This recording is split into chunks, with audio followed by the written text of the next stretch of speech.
Andy, my brother, thank you for coming on the Parables, driving all the way from Long Beach to the Inland Empire. I appreciate you coming on the show. 100%, man. I'm happy to help.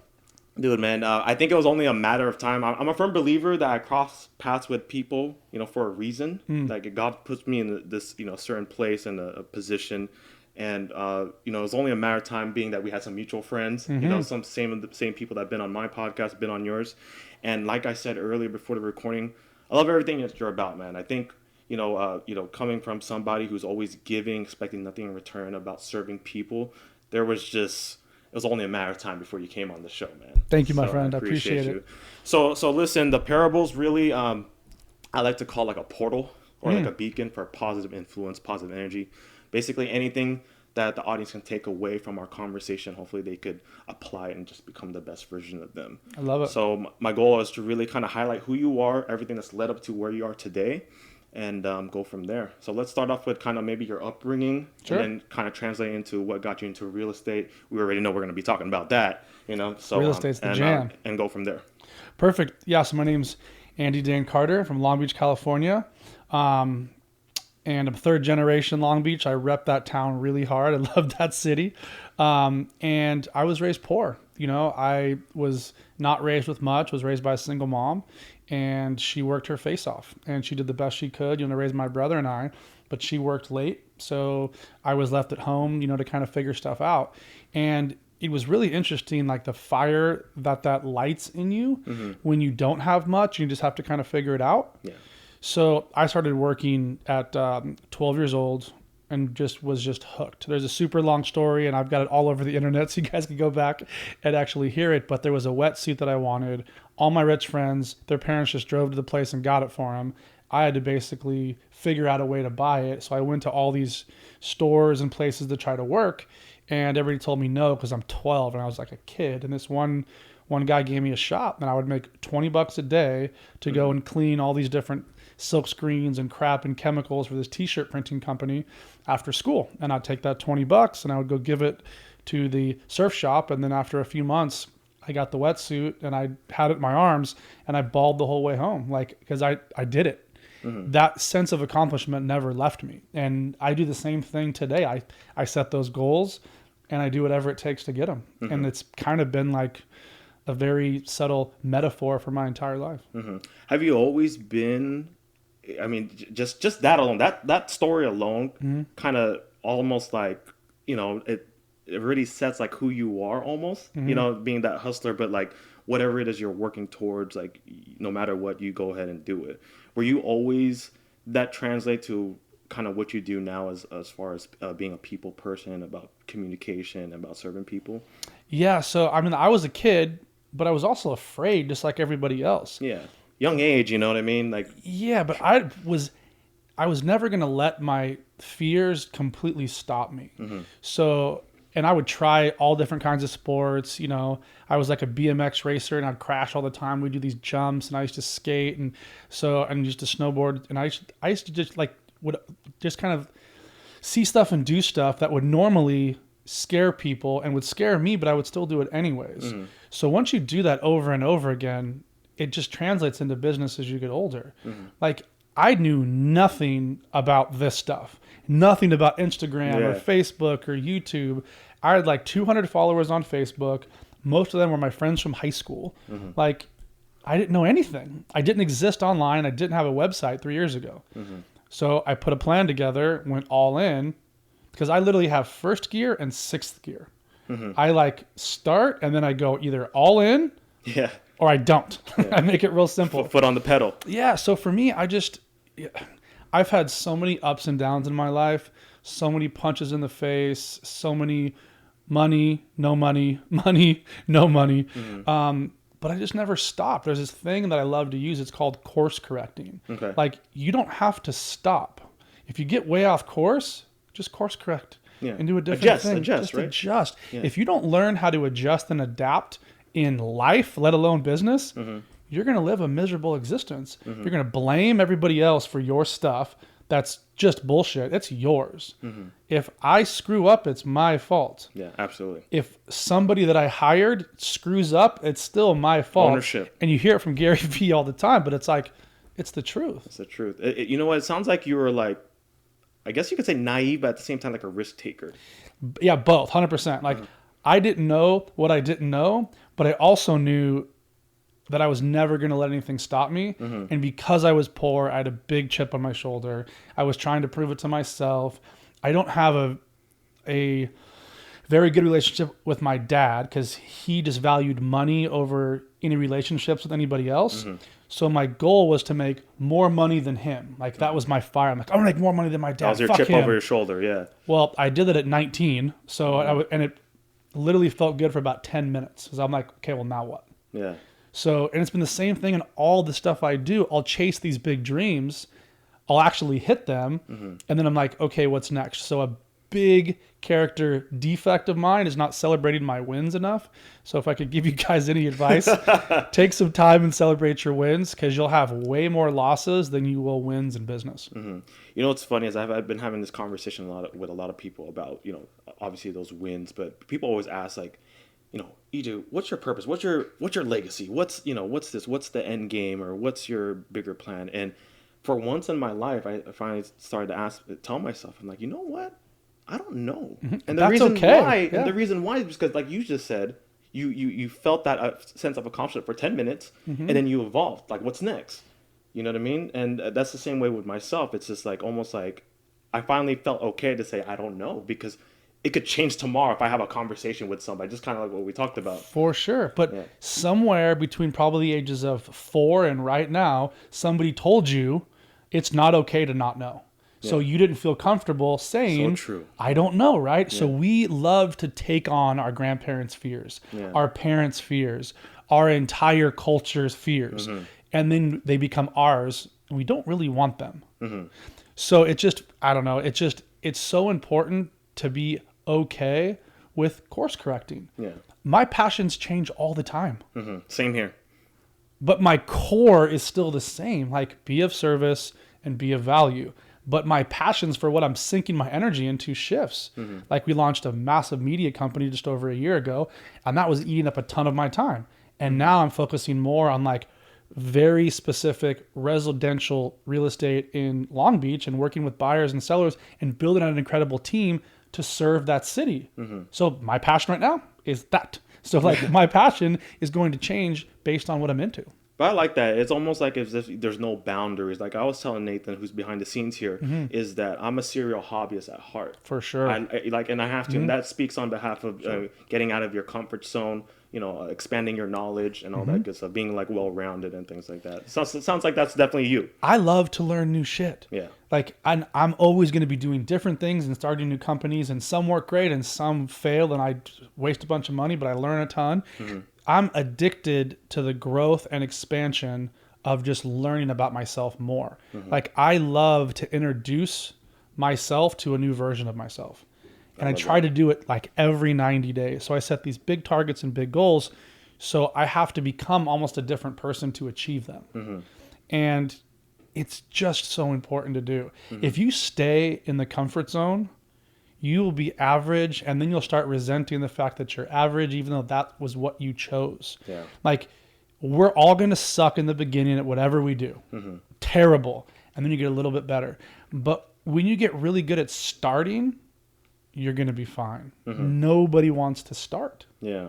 We call that the kiss of death almost. It is, man. It's so, and especially now with social media, because you have books and you have podcasts and you have courses and seminars and masterminds, and you are in a great one. So you picked a great mastermind with some of the best minds in business.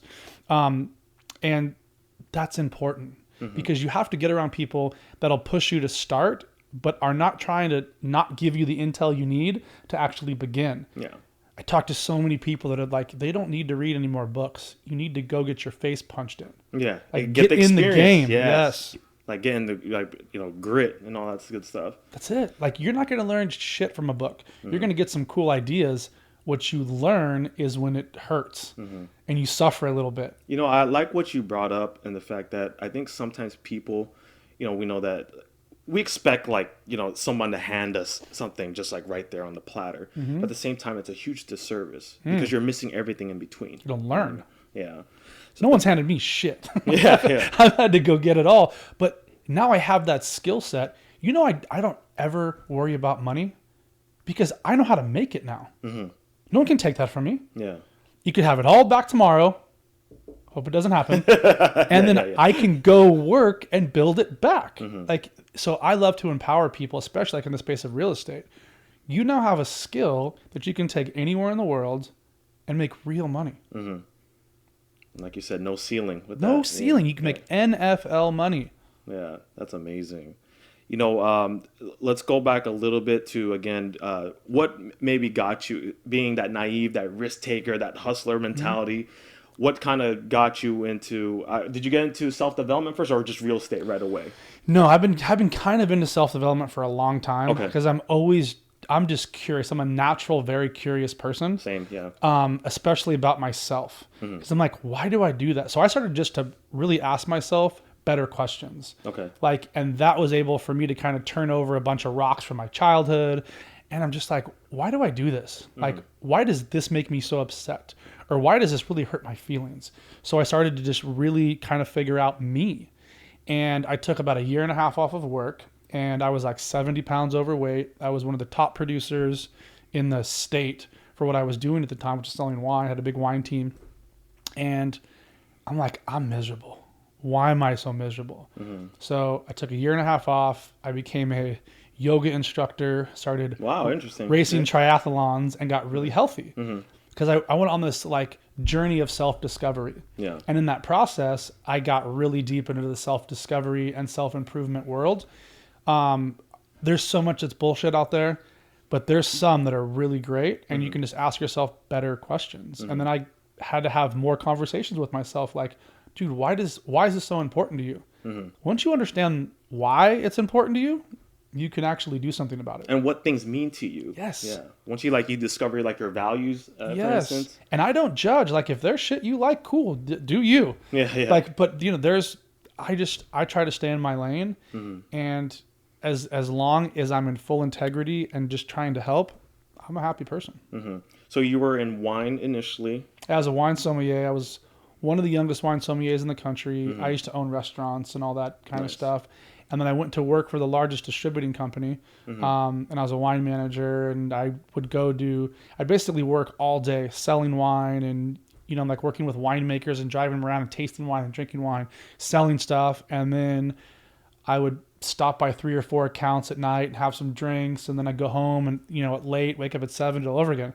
Well, 5 years of that just crushed me. And I'm like, I need to go back to working for myself where I'm happier. Yeah. So what led you, or what opened up the doors to real estate for you? Which, by the way, I know who to hit up if I need any wine recommendations. For sure. And same thing with real estate. But yeah, so it was freedom, and it was lifestyle. Okay. So I had a friend of mine who was actually living at my house at the time because his house burnt down. So he just happened to be staying with me, and he was a real estate investor. And he had like a little firm, and I go way back with him, you know, to childhood. And he's like, have you ever thought about real estate? He goes, you're a smart guy. You're a good looking guy. You can talk to people. You're really great in sales. And you could still have all this freedom to still do all the stuff you love, like be healthy, race triathlons and surf and do yoga. He goes, you could do 5 or 6 or 7 deals a year and make $100,000. You could have that freedom So I went in from just the freedom part. I'm like, cool, I'm only going to do it a little bit, part-time. I'll make a little money, and I'll just chill and be a fucking hippie. Well, I got into it, and that was not the case. I was like, well, you can make how much money? Wait, you can do what? And I just went full gas. It sucked you in. It did. I made 0 the first month. I made $2,500 the second. I made $5,000 the third, and then $10,000, and then the 5th month, I think it was the 5th or the 4th month, I made $55,000 in a month, and I like never looked back. Wow, that is crazy. And I did most of my stuff over the phone, like, because it was in the crash. Like, I ran into real estate when everybody else was running out. Yeah, it seems like real estate is always going through constant changes. How adaptive does the modern real estate agent have to be nowadays? Very. Here's the problem with a lot of agents out there is they got into the game, call it 7-8 years ago, like when the market was starting to go good again. Yeah. And it has been good ever since. Yeah. They don't understand what's coming. Yeah. They don't know how it's about to shift. Plus, the way people consume real estate is very different. They're searching all these different websites. They're trying to find this property, so the actual real estate agent is becoming less important in their minds. They're still very important, which is why there's an article that came out, I think it was in Wall Street Journal or New York Times or something, how there was a study that came out in New York City. New York City sellers wanted to list with somebody who had a huge social media following and network. Damn, that's crazy. Because when they market their property, it's going to go through their whole network. Yeah. So like the really good agent that's doing all these deals that has 200 followers on Instagram and they don't care about their Instagram account or their Facebook account, They fall behind. you're going to have a problem. Yeah. And it's because of that social media, that presence, and those connections, and where it could lead to all the lead generations and all. Everybody's on their phone. Yeah. If you see me in your feed every single day in Long Beach and you know that I sell real estate, I buy real estate, I build real estate, I develop real estate, I wholesale, invest, I do it all, subconsciously, when you're thinking about real estate, I'm the face that hits your brain. Yeah. Because I'm actively marketing. Some of the real estate questions that we're going to be diving into, like I'm telling you right now, it's straight up coming out of curiosity. Perfect. In that, because I'm actually like 90% done with my real estate courses. I'm trying to dive in. Congrats. I thank you so much. I wanted to ask you, this might be a long answer, but can you kind of describe, like you just said it yourself, like your real estate guru, you got into development, investing, and consulting, all this other good stuff. Can you kind of describe the path, what led you to the other thing, or was it just really that curiosity factor? It was the curiosity, but it was really important for me to learn the entire language of real estate. I wanted to speak it fluently across all levels. I did the same thing in the restaurant business. So it's the same thing I did in the restaurant business, but I applied it to real estate. So when I first got into the restaurant business, I wanted to learn how to bartend, learn how to wait tables, learn how to wash dishes, learn how to bus, learn how to cook in the kitchen. Yeah. So if I had to fire somebody, I could step in and do their job. And nobody had anything over me. And I knew when they were being slackers. I knew when they were ordering too much food. I just learned every position from hostess to busboy to owner. Real estate, I just applied the same thing. Yeah. I want to be able to service my clients at a really high level. So if I understand like probate really well, I'm going to be able to help my investors and my people that like sellers and buyers want to set up trusts. If I understand how to really get distressed properties, I can help buyers get really great deals, short sales, and I can also help investors. This just made sense to me to learn more and not just be, I'm a listing specialist. I'm going to put a sign in the front yard and wait for these offers to come in. And that's it. And that's it. Where I bring all my value. Everything is my skills in negotiation. Like I'm going to make you money and I'm going to protect your money based on my skill level for negotiating. It sounds like you knew that you had to be an expert and you wanted that sense of authority. I like being the expert. Yeah. And I also give myself permission to take as much time as I need to become that expert. No, that's important. I'm not going to be an expert in 2 years. Yeah. But I'm going to be in 7 to 10. So that's okay. Yeah. I'm in the journey. Yeah. Same thing with sports. Same thing. I'm really big into Brazilian jiu-jitsu right now. Yeah. There's no way to speed up that process. Yeah, yeah. You want to become a black belt? 10 years. Yeah, it's a process, right? It's a process. Yeah, that's how it works. So I trust the process, which I'm sure you hear a ton at Art Day. Yeah, yeah. And I really understand that it's okay to give myself permission to understand the whole business and fail. And however it shakes out, it shakes out. I'm a huge believer in not only trusting the process, but you also have to love the process. At the same time, if you don't embrace the hardships and love the challenge and tackling all that stuff, you could eventually almost go into a funk and just That's why the suicide rate is through the roof in entrepreneurship. Yeah. You have your huge ego gets attached to the process. Yeah. Like not the actual process, but your fictitious process. So now you have your ego that's trapped in that. And if something fails, your ego gets failed with it. And it becomes this constant battle of guilt and shame and everything's tied up in your money. Well, you're so successful, but you actually lost it all because your business failed.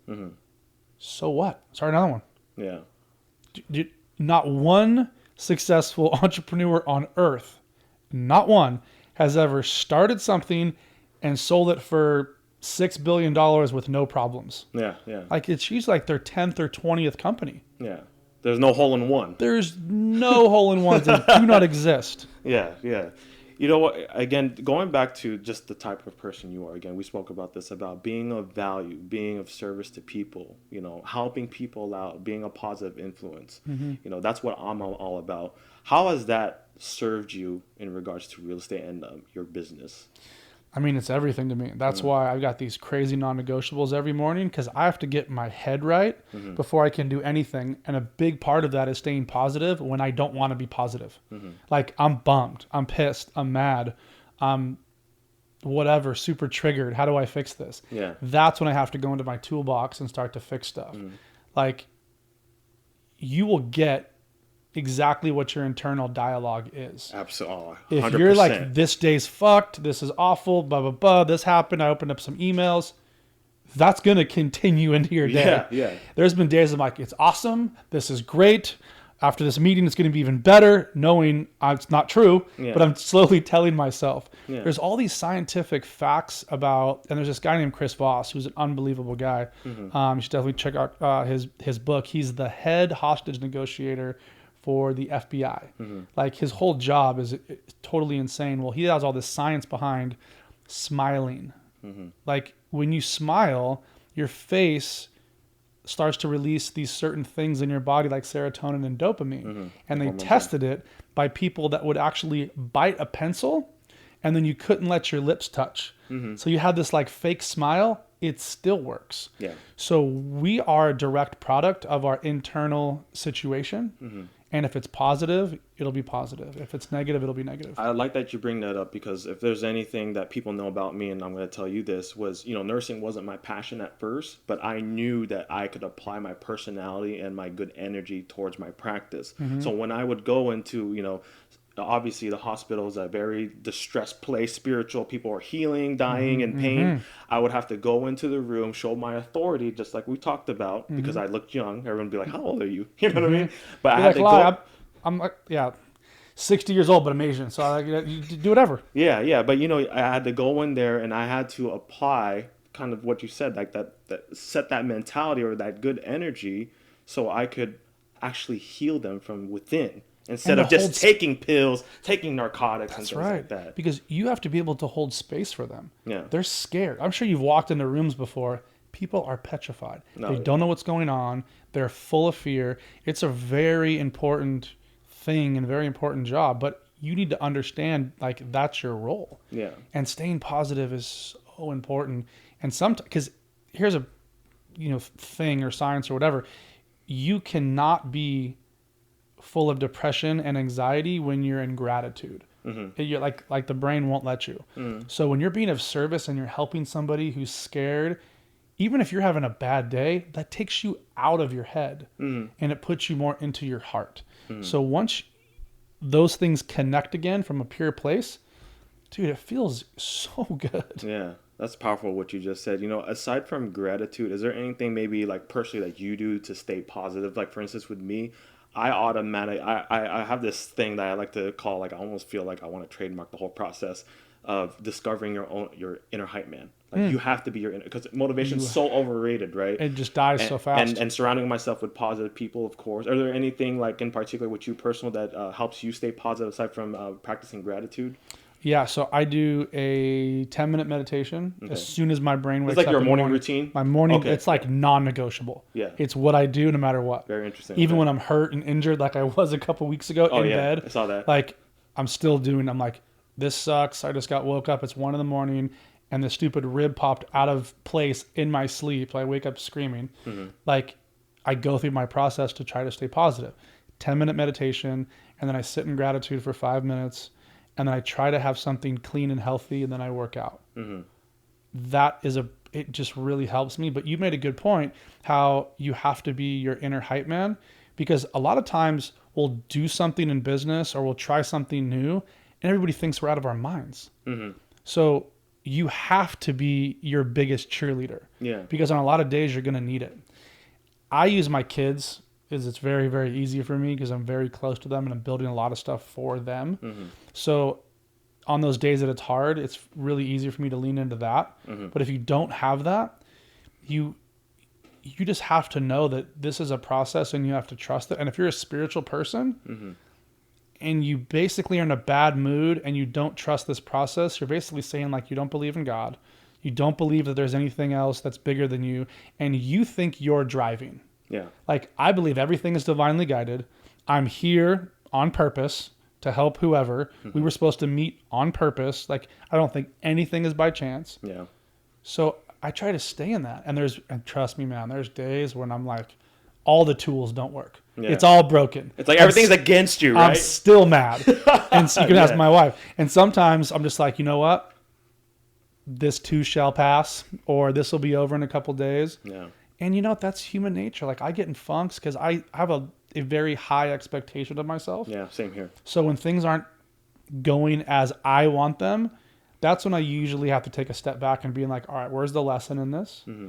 And what are they really trying to show me? Mm-hmm. I almost, I'm glad you brought that up, because I feel like sometimes people like me and you who hold ourselves to high standards, we could sometimes sabotage ourselves. Dude, I'm a ninja at it. Yeah, because we keep like setting these bars high for ourselves, and it's kind of like, wait, hold on real quick.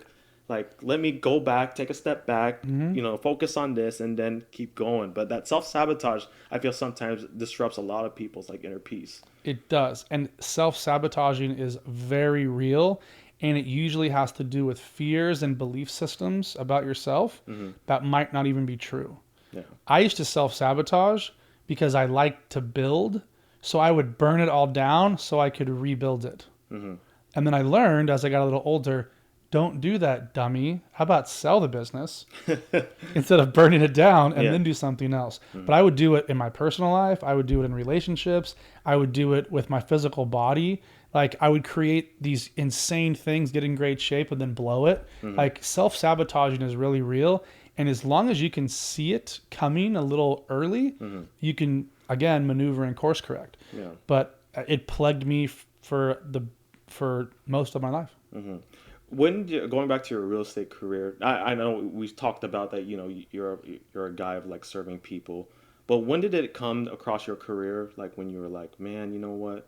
Now it's time to mentor, start consulting, being that leader, that figure. Yeah. Did it come in a special moment at all? Maybe like after a deal, or I don't know. Yeah, it was more when I was extremely comfortable with all the stuff I was doing. And I felt this calling of like, I got to give back. Like, I got to figure out how I can help those single moms like myself and my mom that didn't know that you can put 3.5% down on a duplex.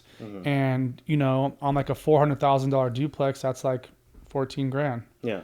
And my mom could have probably saved it over 5 years and bought something. Yeah. But she didn't know. I didn't know. And most people don't know. Most people don't. Yeah. So it was really important for me to put out that message. And that's where like the whole thing from the book, 100 Doors came from. Because you start with one, and then the goal is now you have 100 doors that's kicking you off tons of passive income every month, and then you get to work or not work. So financial freedom is very, very real. I just felt a massive calling to give back and just to help people. It seems like it's paying off tremendously too. My life would be way easier if I was a selfish fuck. Like, it would be so much easier. I would just make a bunch of money, stack it up in the bank, and go on vacation and burn bridges left and right. But I'm not. Yeah. I think there's something I saw online where you preach this thing called unlocking your potential. How does someone really unlock their potential in your from your experience? Yeah, it starts with not lying to yourself, and it starts with really getting honest and being okay that you're where you're at for a reason. That's just where you got to start. So I like to meet people. I mentor a lot of people. Yeah. I like to meet them where they're at. Like, look, here's where you want to go, but you're not here yet. Okay. Let's get you clarity around your goals and targets is so important. If you're just like, I want money. Okay, cool. How? Is it sustainable? Is it scalable? Is it repeatable? Like, it's so important to have those things laid out. So I like to unlock people's real potential because most of it is stuck by bullshit fear. That's either moms or dads or the spouse.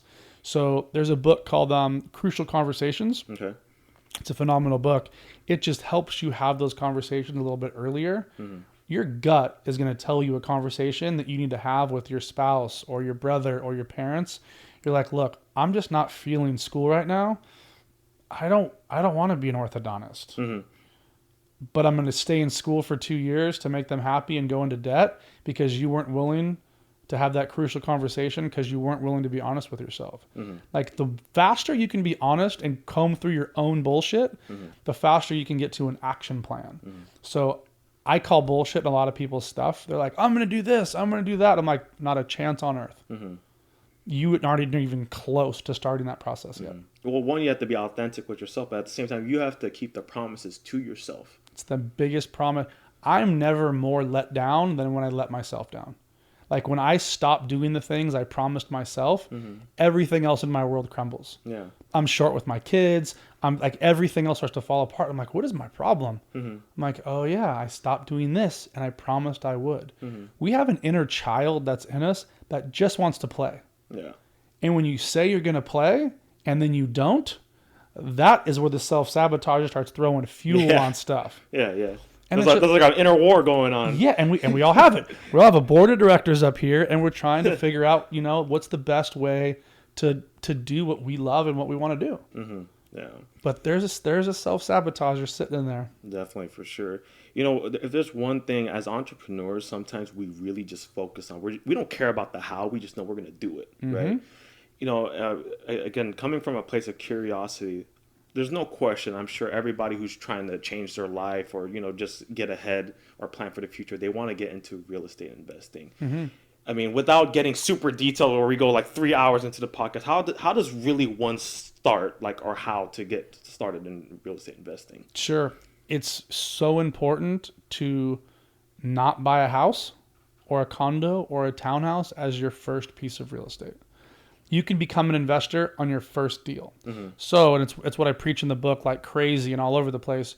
When you can put 3.5% financing down on a duplex, triplex, or fourplex, and then you live in one of the units and you rent out the other units to cover the mortgage, you're now an investor in your first property. You have to pay rent anyways. Yeah. So even if it doesn't cover 100%, at least you're paying rent to yourself and your other tenants are paying down your debt and your asset. Now you're in the game. 2-3 years go by, you got a couple $100,000 in equity, you suck out $100,000, you put it down on a 3-bedroom, 2-bath house. Now you have your income property and your house. Now your income property is cash flowing and helping you pay the mortgage for your house as well. So now you have 2 assets and you're an investor. It is so easy to get into the game. That's why I think everybody should have their license, because if you use your real estate license and you're the buyer's agent for yourself on that duplex or triplex, and it's $400,000 and you're going to get 2.5% commission, you have to come up with $4,000. Yeah. Because your commission is going to be the other 10 or 9 or 12. When I can get that into more people's heads, it's going to change the way people look at real estate across the whole country. That's a lot of money. A lot of money. And then everybody has an aunt or a brother or somebody. It's like, oh yeah, I did this. I bought a duplex. I lived in the front house and I rented out the back. And 4 years later, we did this. So like, hey, can you help our kids do that? They're just graduating college and we want them to do what you did. Yeah. If you just did that for your family, it would be like change the whole trajectory of your family. And then you're 45 and you're buying big apartment buildings for your family and you're the go-to. Yeah. My friends, this is not that hard. Yeah. You just got to do it. It almost seems like, I don't know, like the outside perspective, again, like me, outside perspective, makes it seem like it's hard. Like for me, the reason why I'm starting to get into it is because I want to be in that ecosystem. And I may be manifesting everything right now. That's good. But I just want to be in that ecosystem and kind of see where it leads me as I'm still transitioning with, my nursing career, with podcasting and entrepreneurship. But like, let's just say, let's shift like the scenario. What if like somebody who, a family owns a home right now, what can they do in that scenario to start investing? Is it really just, I don't know, searching deals and building the capital so you could afford the down payment for a rental property, or what is it? So you can do a lot of stuff. Okay. And what so many people do, especially in this kind of market that we're in right now in 2019, where the market's going up, it's starting to correct a little bit, but a lot of people have a lot of equity. Because if you bought your house in 2008, 9, 10, 11, 12, you're doing good. $400,000, now it's worth $850. Like you got a nice chunk of equity. Yeah. Well, So when the market turns, you're going to give back whatever equity you have. So if you have, not all of it, but if you have 450,000 and the market corrects 10%, you're going to give back 100 and something thousand. Or you could refinance your house, take out 100 grand, and then go buy an investment property. Yeah. So now you're actually taking money from an asset to invest into another asset. Yeah. Where people get in trouble is they pull out money from their house in the form of equity, and they're like, I'm going to do a new kitchen, I'm going to do a new bathroom, and then they're going to add value to that property and make it worth more. But then when it drops down, you're in a pickle. Correct. Yeah. Or they go buy a car, they buy a Lambo, and they go on vacations. They're like, well, we took out 100 grand and now we have 40 left. Then they call me. How do I save my last 40 grand, Andy? What do I invest in? And you're just shaking your head. I'm like, knuckleheads. So what you do is then you go find a property, but it's not that hard. You go find a real estate professional like myself or you guys and say, look, here's how much money I have for the down payment. I'm looking for a duplex or triplex. Here's what I'm looking for. Go. Yeah. They do all the work and you buy a deal. And that's it. And now you're buying properties. Now you're in the game. But so many people they wait too long. The market dips. Now they're holding on to everything. You just have to make sure it's going to make sense for you and your family, because you don't want to put yourself in a leveraged position if you can't actually afford the payment now because you took out some equity. So if you take out some equity and your payment goes from $3,000 to $4,000, and now your wife loses her job, and now you guys can't cover the mortgage, now you're in a pickle. So you need to make sure you're still in a really safe position. Yeah. And then you use the equity to invest. That's why the richest people in the world own tons of real estate. Yeah. They use it as their piggy bank. Like if I need to go buy a deal, if I want to go, sink a bunch of money into a new cool company that I want, I don't need to go to my bank account and go try to get it out, or I need to go find some money and raise capital. I go to one of my buildings and then I go to the bank and say, hey, I've got $600,000 in equity. I would like to refinance at this new rate and I need 160 grand. And pull out a certain amount out of it. Yeah. Cool, Mr. Carter, come in and sign some paperwork. We'll wire it into your, whatever, fucking holding account tomorrow. Yeah. I just feel like there's that outside perspective. It just makes it seem like it's so hard. You know what I mean? I don't know what it is. That's what I'm trying to disrupt, because it's not. I'm a terrible student. I'm not that smart. But what I do is I get around people that are really intelligent. And then I try to follow what they're doing. But real estate, the whole reason I fell in love with it is because the math is so easy. And it's this very simple concept. Yeah. You buy it, you put a little bit of money into it, maybe you raise the rents a little bit. You get to look up depreciation on real estate. It's a game changer. I can depreciate this thing like crazy for 30 years, save a ton in taxes. If you look at the history of real estate in the US from 1910 to now, it's pretty much like this. There's a couple blips here and there, but the history of real estate, it goes up over time. Always will. It's not going to go back down to this house will be $30,000 again. Never going to happen. Yeah. So what you have to do is just understand how that stuff works. I think there's also, I guess, a fear factor. Of course. Because of course it's a lot of money. It's a big purchase. Yeah. Is it just basically you would say you just got to take a leap of faith for that family? You do. And then you have to hedge your level of risk. So like we were talking about before, if you're going to put 3.5% financing down on a triplex that you're going to live in, and you're a real estate agent and you're going to get $12,000 in commission and the down payment is $16,000, you're only coming out of pocket $4,000. If everything goes sideways and everything sucks, you lost $4,000. You didn't lose a $600,000 property. Yeah. That's correct. You lost $4,000. Yeah. So you have to understand where the risk lies for you. I would risk $4,000 all day long on a $500,000, $600,000 property. Yeah. It's like you said, it's basic math, but it just sounds like people may overcomplicate it a little bit. Humans in general, love to overcomplicate things. Anything. So when it doesn't work, they have an excuse. Yeah. Because when this is really easy, they're like, oh, it can't be this easy. And I'm like, it is. There's a reason why the wealthiest people have their hands in real estate. It is. It's their foundation. It's not like something they kind of dabble in. Most people have a very large foundation in real estate. Well, aside from, obviously the wealth, what has real estate also done for me? Again, aside from the wealth, as far as adding value to your life, or maybe, I don't know, maybe the networking, communication, I don't know. What else has that real estate you think this has done for you? It's all those things, but the biggest thing is the freedom to be with my family. I'm home at 3:00 every day.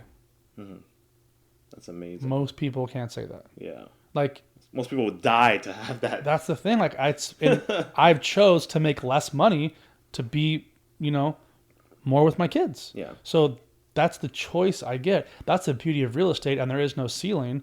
I could make $100,000 a year, or I could make $100 million. Mm-hmm. There's no like, I got to climb the corporate ladder. Yeah. Nope. You got to figure this out. You got to build your own business, and you hustle the way you want to hustle. Mm-hmm. You're almost like your own I mean, I know you're under a broker as an agent, but you're basically your own entrepreneur. You're your own business, and people do business with people. So they don't really care if you have a Century 21 or a Keller Williams or a Coldwell Banker logo. Mm-hmm. They're doing business with you. Yeah. Not the logo on your business card. They used to 40 years ago, but the game shifted. Yeah. That's why branding is so important. That's why marketing is so important. You want to brand yourself. And if you're a good person with a good message, why wouldn't you tell everybody? Yeah, yeah. For everybody who's like trying to get into real estate, getting their real estate license, how important is it to choose the right broker? I would say it's less important to choose the right broker, and it's way more important to have the right mentor.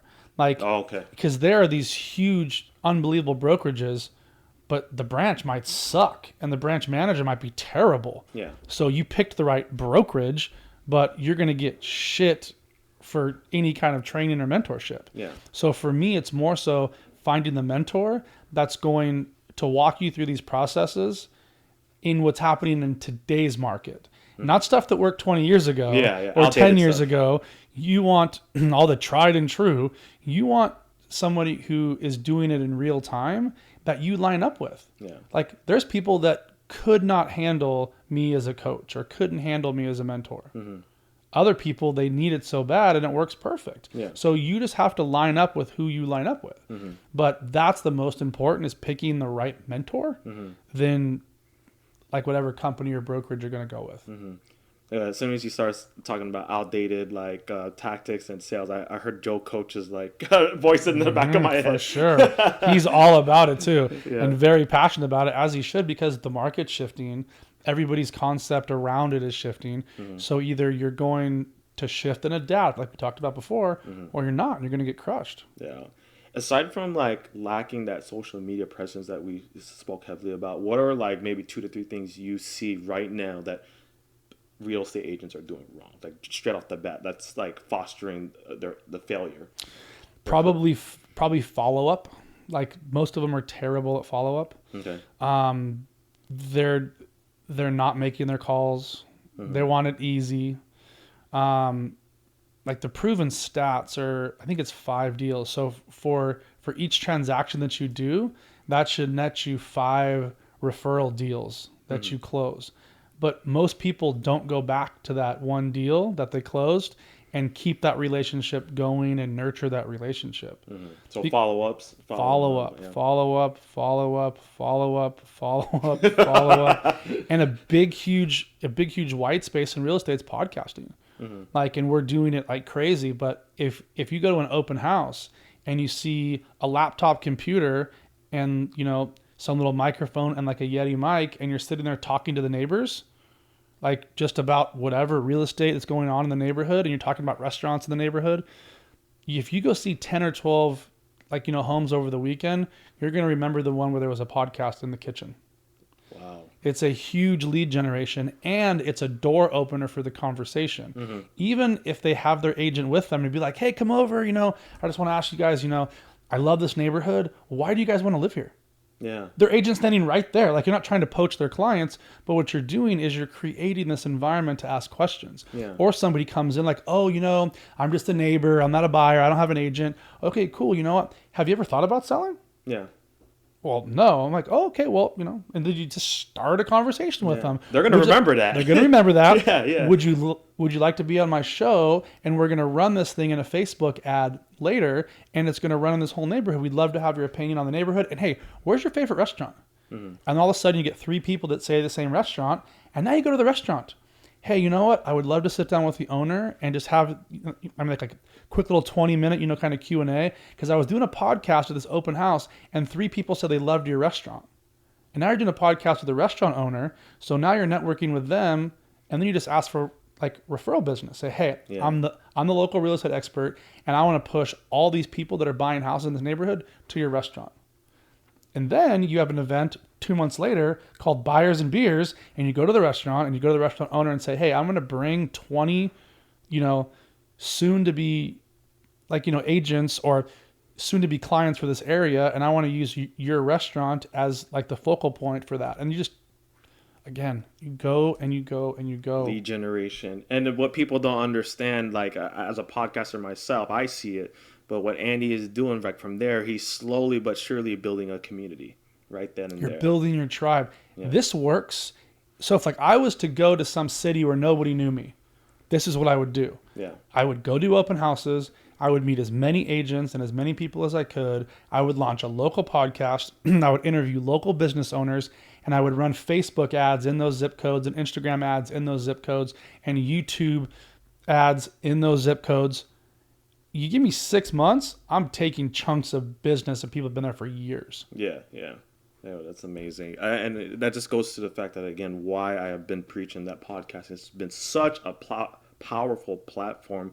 And again, if you guys don't know it, Andy runs a very, very successful, I think, top-ranked podcast. So please listen to that.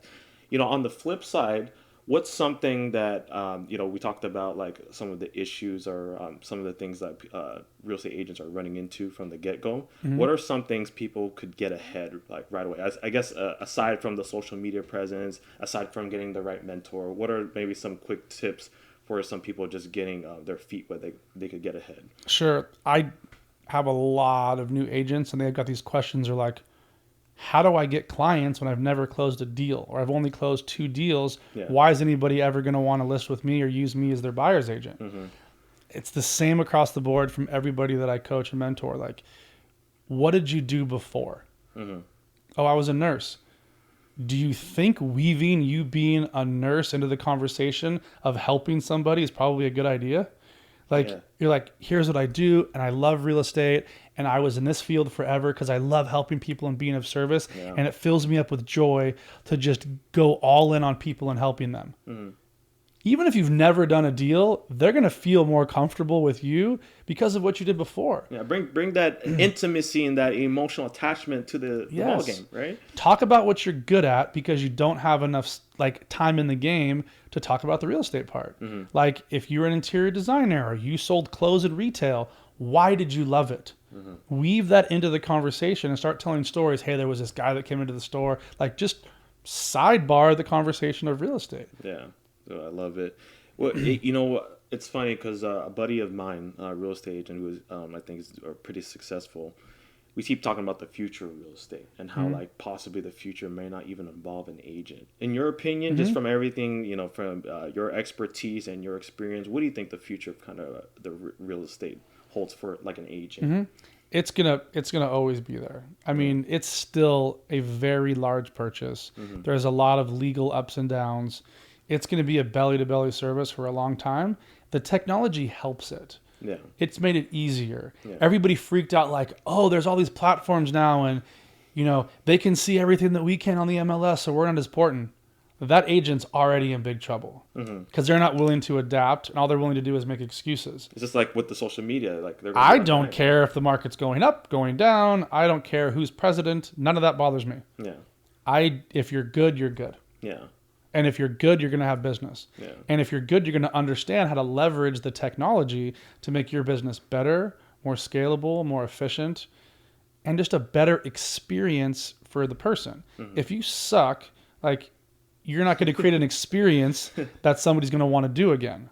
So it's going to get easier and harder all at the same time, depending on who you are as an agent. But it's still a big purchase. It's still an emotional roller coaster. Yeah. Like, it's a big deal. Yeah. It's life-changing. It's like, I mean, some people like, all right, so I can go on this app, I can click here for the lender, I'm going to get, pre-approval, and I'm going to write the offer, and I'm going to have someone do it for me. That's great, but do you want to pay full price? Do you want to get sued? Or would you like someone that actually knows the area to help negotiate this stuff for you? Do you know what to look for? And you close this deal, you could have got $70,000 off because of the foundation issue you didn't see. Or do you want to just like roll the dice because you're so smart? Yeah. So I use experts for everything. If I'm going to go do something like for the first time, I hire a coach and I find the best in the business. You got to educate yourself. That's it. I'm not trying to like reinvent the wheel here. I get around people that are amazing. When I started my podcast, I didn't know what I was doing. So I hired the best podcasting coach in the world. Wow. Because I wanted to get there faster. Yeah. Real estate, same thing. Mm-hmm. Health and fitness, same thing. Mm-hmm. At the same time, though, I'm sure you agree with this, but sometimes you also just have to start, right? Because if you're not going to start and just be in that place of fear, and, you know, even if you do start and don't stay consistent, then it's not going to serve you. It doesn't. And all you're going to do is either learn something great that'll help you later, or you're going to get stuck in the failure because you wrapped up too much of your identity into the process, which a lot of people do, and you just get bummed, and then you get stuck. Yeah. But if you have somebody who can actually hold your hand a little bit, or that you can make those phone calls to, it's like, hey, here's what I'm thinking about doing. And you're like, do not do that. This is what happens if you do. Mm-hmm. That's way easier than doing it and having the consequences. Yeah. What are some, as we're going to be wrapping up very soon here, what do you think is probably some of the biggest lessons or takeaway that you've gotten from your real estate career? Do an obnoxious amount of due diligence on the property. Okay. Go to the city, pull the file from the city. Don't take what you read on the MLS, and don't take the real estate agent's word for everything. Do your own due diligence. You're protecting yourself and your family, and always vet who you're going to work with very well. Like, there's plenty of agents out there that'll tell you they've sold 20 houses, they've sold 2. Mm-hmm. Like, you really want to do your due diligence on somebody. Yeah, really research and make sure that you're getting into the right thing. Facts are actually facts. Yeah. And that's across all things in business. Same thing with like a business partner, or if you're going to find somebody who like you want to give a large chunk of money to invest for you, vet the operator. Who's in charge? Yeah. Like, not the company, not the whatever, like who's the chef? Who's the one going to be moving all the ingredients around? Yeah. That's what's super important. You know, I'm glad you brought that up because, again, something that I'm curious about. Do you, like, for a first-time investor that wants to get into rental property or things like that, do you suggest that if you can go in with somebody on a deal? Sure. It depends on, again, you. If you're more comfortable sharing the risk, then share the risk. Yeah. If you're more of like, nope, I'm a me, I'm going to do it myself kind of person, then do that. Being wildly self-aware of how you operate is the most important. I never buy on emotion. I buy on math and facts. And huge. If you're not comfortable having a property in Cleveland, Ohio, and you live here in California, don't buy a property in Cleveland, Ohio if it's going to keep you up at night. Like, slowly ease into the game until you're more comfortable. Yeah. It's like Grant Cardone is always out there and telling people, you shouldn't buy anything less than 36 units and all this BS. Like, most people shouldn't have that much on their plate, their first property. Yeah. That is a massive thing. Plus, what he doesn't tell you is most banks would never lend to you anyways. Yeah. You have no experience. Yeah. I saw that article of how Columbus, Ohio, in that area is like a really, really hot market. They're all like, Cleveland was fire, and now it's Columbus, and then it'll be Dayton, and then it'll be Akron. But there's pistol hot markets everywhere in the country. Everywhere, right? You just gotta know where to look for them. Yeah. Like, there's stuff that we're looking at right now in Memphis. There's stuff that we're looking at in Missouri. Like, there's stuff everywhere. Like, but right now I'm just kind of watching for when there's a big shift coming to the market. Yeah. You know, in your prediction, and this might be, you know, I remember sitting on a podcast with Manny Koshman, but you know, everyone has a different opinion. When, in your opinion, do you think we might see a market correction? Probably next year. Sometime next year, yeah. But at the same time, like, it doesn't really matter if there's good deals. I'm still taking down good deals now. You know, and it's like the same with Manny. He's a long-term player, commercial guy, and he understands the 20 and 30 year play. Yeah. And when you really understand that, there's not really bad deals. It's whether you've structured the deal in a sound way where you're going to be hedged and protected. Yeah. It's like what you said earlier. It doesn't matter if we're in a downturn, like going up. A deal's a deal. A deal's a deal. Yeah. I don't care if I lose $6 million on paper. Like, as long as the rents are covered and I'm able to sustain like whatever kind of whipsaw happens in the market, whatever comes our way, I'm fine. Yeah. Like mortgages are getting paid, taxes and expenses are getting paid.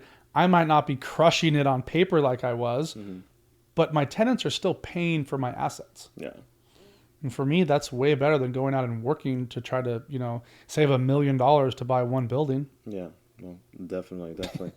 So last thing, Andy, just to kind of highlight again everything that you're about, because again, I love everything that you do. You're about people. You're about serving others. I mean, what's your biggest, I don't know, like your takeaway? Like, what do you like?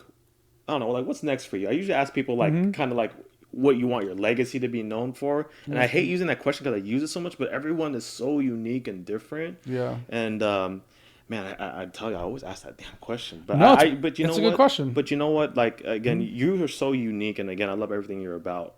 Like, yeah, what is it for you? You think?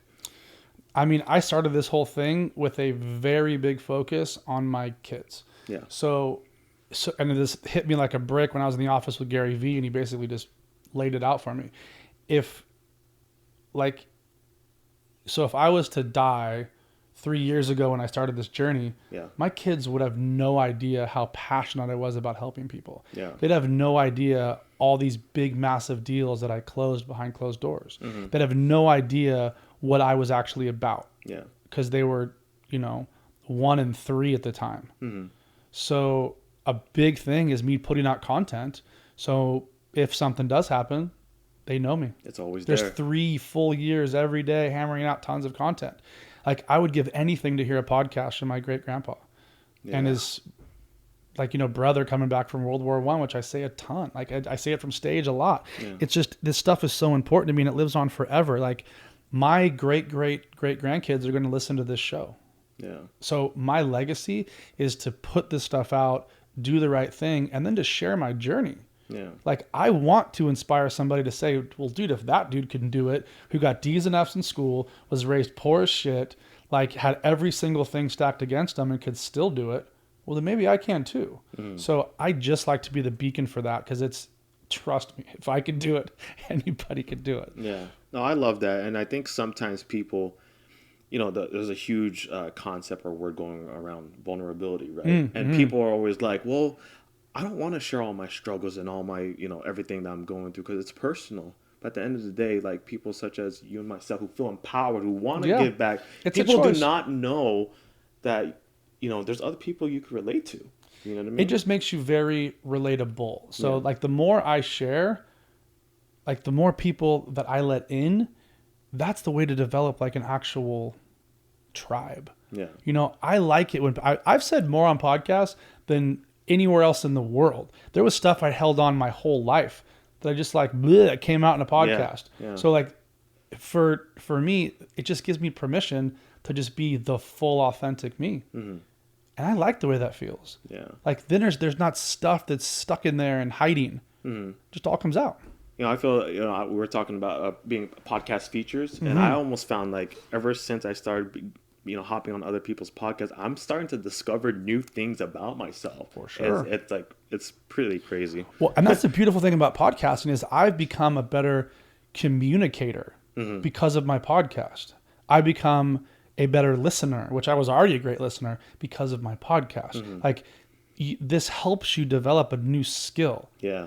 It does so many things. That's why I think it's going to explode. And you can consume a podcast doing anything. Driving, listen to podcasts. At the gym, listen to podcasts. When I'm at home and I'm trying to get some work done, whatever, I have a podcast on in the background. Like, you can do whatever you want and still podcast. Be on an airplane, podcast. Yeah. It's a great way to learn. Plus, you can listen to someone's podcast for an hour and get a lifetime of lessons. Yeah. It's like reading a book.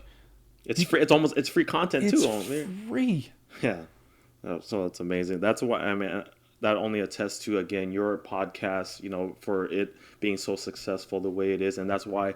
Also, I was so attracted to you too because I knew that we were podcasters, and there's always it just hits off from there. You know what I mean? For sure. Thanks, man. But Andy, I appreciate you coming on the Parables.